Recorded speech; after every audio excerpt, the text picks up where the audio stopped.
think one of the things that family members sometimes might ask you about is, well, isn't it going to set me up for discrimination in insurance or discrimination in employment if I am to have a genetic test?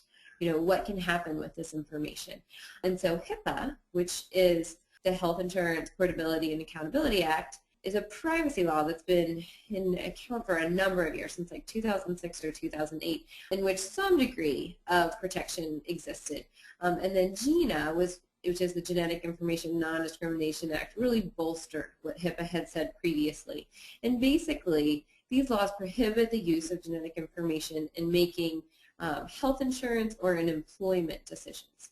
It really restricts employers and other covered entities from requesting, requiring, or purchasing genetic information, and it limits the disclosure of genetic information. So it does provide employment protection.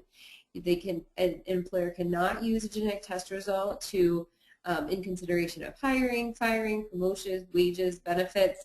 They really cannot request or require that a patient engage in any type of genetic test. And then health insurance, of course. So health insurance, basically the Genetic Information Non-Discrimination Act indicates that a genetic test result cannot be used as a pre-existing condition. It cannot be used to restrict enrollment, to adjust individual premiums, contribution, or coverage on the basis of a genetic test result. The insurance company can't request or require genetic testing.